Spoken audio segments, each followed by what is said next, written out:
నాకు నేను టీనేజ్లో ఉండగా ఒక కేసు మా నాన్నగారి దగ్గరికి వచ్చింది. అంటే సంఘ సంస్కృతి కనుక రకరకాల సమస్యల వాళ్ళు మనుషులు నాన్నగారి దగ్గరికి వచ్చేవాళ్ళు. అప్పుడు నాకు ఎంత ఒక 16 ఏళ్ళు 15 ఏళ్ళు ఉంటాయి అంతే.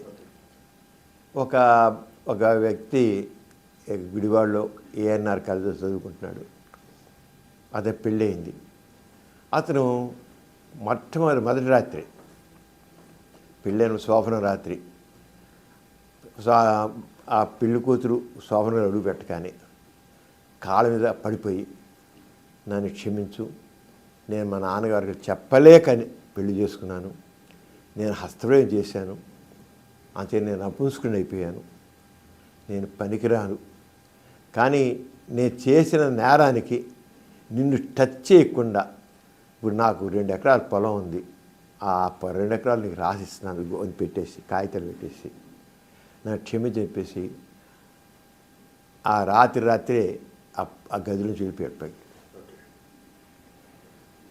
వెళ్ళిపోయి మళ్ళీ అతను బయట పారిపోకుండా నేను చేసిన పనికి పశ్చాత్తాపంగా నేను ఏ కాలేజీలో చదువుకున్నానో ఆ కాలేజీ దగ్గరే ఒక సైకిల్ షాప్ పెట్టి ఆ సైకిల్ షాప్ రిపేర్ చేసుకుంటూ నేను ఎంత భయంకరమైన తప్పు చేశాను నేను, అంతే నా తప్పుని అందరికీ చెప్పాలి, ఎవరు చేయకుండా ఉండాలని చెప్పి అక్కడ సైకిల్ షాప్ పెట్టి అందరు షాక్ తిన్నారు. ఏంట్రా నిన్నటిదాకా కాలేజీలో చదువుకున్న కుర్రోడు సైకిల్ షాప్ పెట్టి కూర్చున్నాడు, ఇది ఏమిటి ఇదంతా వీడు అని అనుకుంటే నీ ఇలాంటి జరిగిందని చెప్పి అప్పుడు కాలేజీలో లెక్చరర్స్ నువ్వు ఇలా కాదు, నువ్వు చాలా తప్పని చేశావు, గోరా గారు నా విజయవాడలో తీసుకెళ్తాను, నేను ఏదో అక్కడ డాక్టర్లు చూపిస్తారు అని చేస్తే తీసుకొచ్చాను లెక్చర్స్.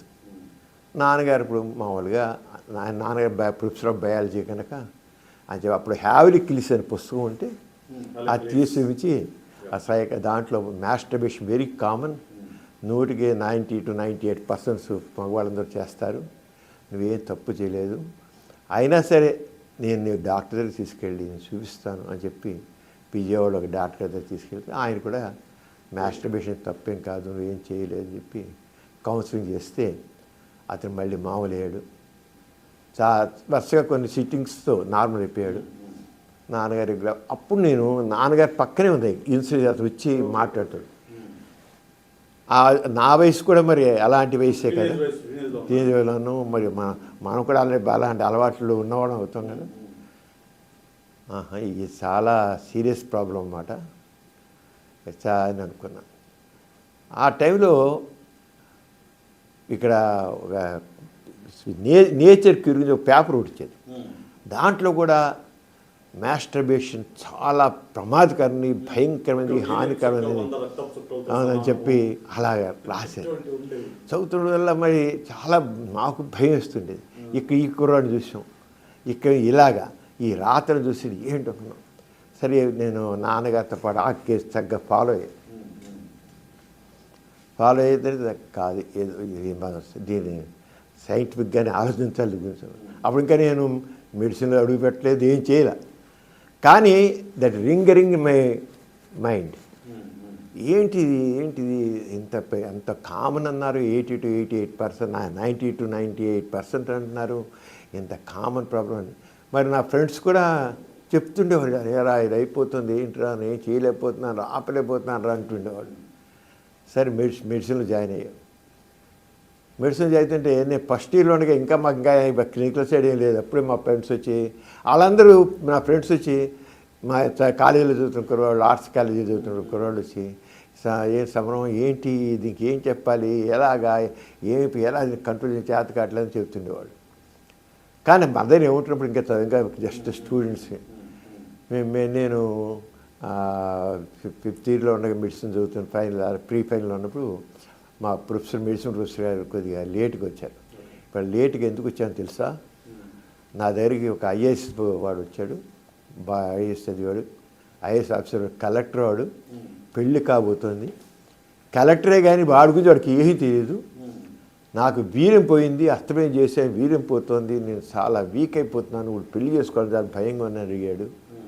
ఏంటి వాడు కలెక్టర్, వాడు 37 డర్టీ సెమెన్ అన్నాడు. ఇప్పటికి నా కళ్ళ మీద అప్పుడు ఉసిరేరన్నమాట.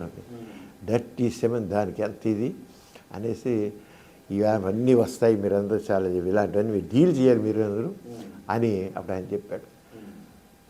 చెప్పి చాలా గట్టిగా చాలా ఇదిగా మాట్లాడాడు. ఇదంతా మాస్టర్బేషన్ తప్పేం కాదు, వీర్యం విలువైనదే కాదు, ఇక ఒక 100 రక్తపడితో ఒక వీరి పొడి సమానం అంతా పెట్టి థ్రాష్ అని చాలా రోజు క్లాస్ తీసేసుకున్నాడు ఆయన. ఆ క్లాస్ మా అందరి బుర్రలో తిరిగింది. ఇంకా నేను ప్రాక్టీస్ పెట్టాక ఇక మన లయోలా కాలేజ్ నుంచి రోజు సాయంత్రం నాకు కుర్రోళ్ళు నలుగురు వచ్చేసేవాళ్ళు. ఇక అది ఈ ఏరియా అంతా నేను ఒక్కనే ఉండేవాడిని. నేను జనరల్గా నేను చాలా యూత్తో చాలా స్నేహంగా ఉండే, మొదటి నుంచి నాకు అలవాటు. చాలా కుర్రాళ్ళతో అందరూ చాలా స్నేహంగా ఉండేవాడు.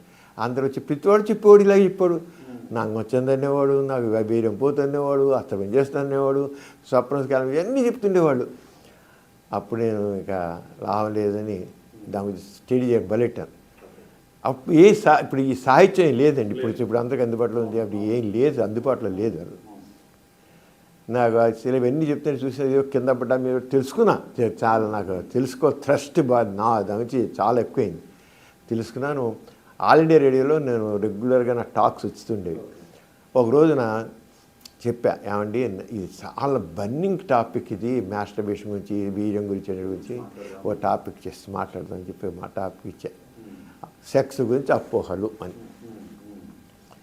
Tremendous response. వాళ్ళు చెప్పారు ఫస్ట్ ఎపిసోడ్ ఒక పబ్లిక్లో దాని మీద మాట్లాడాలి. నేను ఏమని వాళ్ళు 1974లో 74 జూలై ఆ ప్రాంతం, జూన్ జూలై ప్రాంతంలో వచ్చింది. వచ్చి వాళ్ళు చెప్పారు, మా ఆల్ ఇండియా రేడియోకి ఏనాడు ఇన్ని ఉత్తరాలు రాలి, వారం రోజుల్లో 10,000 ఉత్తరాలు వచ్చాయి అప్రిషియేట్ చేస్తూ అని చెప్పారు వాళ్ళు. అదే టైంలో ఏనాడు పేపరు వైజాగ్లో మొదలెడుతున్నారు. అది దాదాపు అక్కడ ఏనాడు ఫస్ట్ పేపరు వైజాగ్ దాదాపు లోకల్ ఎడిషన్లా ఉండేది మొత్తం. రామోజీ గారు ఫోన్ చేశారు, నేను విన్నాను ఈ రేటాకు, ఇది చాలా అవసరం. నేను అన్నదాత పేపర్ ఉంది నాకు, ఆ పేపర్లోనే అసలు నాకు ఇలాంటి మా ఫ్యామిలీస్లో ఇలాంటి కొంతమంది చాలా ఇబ్బంది పడ్డారు, అంచేత నువ్వు ఇది గురించి ఎడ్యుకేట్ చేయాలి, నేను రెడీగా ఉన్నాను, నువ్వు రాయాలి. నాకు తెలిసి చాలా లిమిటెడ్ అండి, ఏం లేదంటే చాలా ఆ లిమిటెడే నువ్వు రాయి, నీకు ముందు అసలు నీకు చెప్పాలనేది ఇది ఉంది, కుతూహలం ఉంది, చేయి నువ్వు గట్టిగా అన్నారు. చాలా గట్టిగా ఫోర్స్ చేశాను. నేను అన్నాను, నాకు తెలిసింది చాలా కొద్ది అండి, పేపర్లో చాలా నాలెడ్జ్ ఉండాలి, నేనే ఎవరు దీంట్లో ఎక్స్పర్ట్ ఎవరు లేరు, నాకైతే కాదు కాదు చేస్తున్నారు. ఈనాడు మొదలెట్టిన 3వ రోజునే ఆదివారం, అది గురువారం ఎప్పుడు పేపర్ మొదలైంది, ఆదివారం నాడు నాకు ఫస్ట్ ఎపిసోడ్ వచ్చింది. సెక్స్ సైన్స్ అని పెట్టి చెప్తే ట్రెమెండస్ రెస్పాన్స్ వచ్చింది. ఈనాడు వారం 7 కల్లా ఎన్ని దాదాపు 10,000 20,000 ఉత్తరాలు వచ్చేవి అక్కడి నుంచి వైజాగ్ ఉత్తరాలు వచ్చేవన్నీ చాలా రెస్పాన్స్ వచ్చింది. రామోజీ గారు అప్పుడు చాలామంది రామోజీ గారి మీద ఇది ఏంటి డైలీ పేపర్లో సెక్స్ గురించి రాయడం ఏంటి మీకు, ఇదంతా బూత్ పేపర్ అని, బూత్ అవ్వచ్చు ఏమవచ్చు కావచ్చు, నేను మాత్రం వేసి తీరుతాను, మీరు చదవంటే బూత్ పేపర్ అని రామోజీ గారు చెప్పి చాలా మాట్లాడుతుండేవారు, ఇలా అంటున్నారు బూత్ పేపర్ అంటున్నారని. కానీ ఆయన మాత్రం చాలా గట్టిగా నిలబడి చాలా వేసి చాలా మధ్య 2వ సంవత్సరం చేయగల 2 వారానికి 2 సార్లు పెట్టారు, ఆదివారం బుధవారం రాయడం. ఎందుకంటే అది రెస్పాన్స్ బాగా ఎక్కువ ఉంది. అక్కడి నుంచి ఇంక నేను మా అన్నయ్య గారు తను అప్పుడు ఆ రోజులు అమెరికాలో ఉన్నాడు, ఉంటే నేను ఏమైనా దీనికి సంబంధించి బుక్స్ ఉంటే చూడు అంటే అప్పుడే హ్యావ్లిక్లీస్ సంబంధించిన సెక్షువల్ రీసెర్చ్ బుక్స్ వచ్చాయి, హ్యూమన్ సెక్షువాలిటీ గురించి వాటి గురించి. అలా కిన్సే పరిశోధన, ఆ పుస్తకాలన్నీ అమెరికా నుంచి పంపించారు. అక్కడి నుంచి మాస్టర్ జాన్సన్ది కిన్సే పరిశోధన బాగా స్టడీ చేశాను. అక్కడి నుంచి నా జర్నీ స్టార్ట్ అయింది విషయంలో. ఇంకా అప్పటి నుంచి ఇంక జరుగుతూనే ఉంది. సంవత్సరాల పాటు అయిన తర్వాత మా టీవీ మొదలెట్టిన కొద్ది వారాల్లోనే మా టీవీలో మొదలెట్టారు రాశారు వాళ్ళు. సంబరం సమయం పెట్టి వారం ఒకసారి శనివారం రాత్రి 12 గంటల నైట్ 12 గంటలకు వేసేవాడు. 12 గంటలకు వస్తే ఏం చూసేవాళ్ళు జనాలు అప్పుడు మా టీవీలో బిగినింగ్లోనే. అది చాలా అప్పుడు ఇప్పుడున్న మా టీవీలా కాదు, మామూలు ఇప్పుడు సిటీ కేబుల్లా ఉంటుంది, అలా ఉండేది మా టీవీ మొదలెట్టిన రోజుల్లో. అలా పెడితే నేను అదే రోజుల్లో అంటే రెస్పాన్స్ చూసాను లేదు. నేను జన విజ్ఞాన వేదిక వాళ్ళు మూఢనమ్మకాల మీటింగ్ పెడితే ప్రకాశం జిల్లా దర్శి విలేజ్, నువ్వు వెళ్తే ఆ దర్శి విలేజ్ వెళ్తే వాళ్ళు సినిమా పెడితే ఆ మీటింగ్ తీసుకెళ్తూ 6 గంటల ప్రాంతంలో సినిమాల దగ్గర తీసుకెళ్ళి, శనివారం అది తీసుకెళ్ళి ఒకసారి హాల్లో తొంగి అన్న హాల్ ప్యాక్డ్గా ఉంది. ఎందుకు ఇలా చూడండి అంతే ఎలా ఉంది, ఫుల్గా ఉంది సినిమా ఫుల్గా ఉన్నాను. మళ్ళీ అయిపోయింది, మళ్ళీ తిరిగి వస్తున్నాను. తిరిగి వస్తుంటే 11 ప్రాంతం మీటింగ్ అయిపోయి తిరిగి వస్తుంటే మళ్ళీ అదే హాల్లోకి వెళ్ళి చూడమన్నారు. చూడండి జనం అంటారు 25 మందో 50 మంది ఉన్నారు. ఇందాడేమో ఫస్ట్ షోకేమో ప్యాకెట్గా ఉన్నారు, 25 మందో 50 మంది ఉన్నారు. ఏంటో తెలుసా, ఇక శనివారం 12 గంటలకి మీ ప్రోగ్రాం వస్తుంది, అంచేత ఎవరు ప్రొపరేటర్గా చెప్పడం ఆ జనం అందరూ రావడం మానేశారు. సినిమాకి రావట్లే, మీ ప్రోగ్రాం వస్తుంది, సినిమా చూడట్లేదని చెప్పారు. ఎంత ఆ రంగం చాలా ఇలాంటి ఇష్యూస్ చాలా, అంటే నాకు ఒక రకమైన ఇక నేను చేసేది కరెక్ట్గా ఉంది, ఇంకా చెయ్యాలి అనేది నాకు వచ్చిన తర్వాత ఏనాడైంది స్వాతులు రాసాను. స్వాతులు ఇప్పుడు దాదాపు 30 సంవత్సరాల నుంచి రాస్తూనే ఉన్నాను. 30 సంవత్సరాల నుంచి ఇప్పుడు వస్తుంది స్వాతులు, ఇప్పటికి వస్తుంది స్వాతులు. దాదాపు 40 ఏళ్ళ ఎందుకంటే అనుభవిస్తారు రెగ్యులర్గా. బలరాం గారు కూడా అంతే, చాలా అవసరం అండి అన్నారు. మధ్యలో ఎప్పుడో ఒక 2 ఏళ్ళు ఆపారు, ఆపి మళ్ళీ ఎట్టారు, ఆపి మాత్రం మళ్ళీ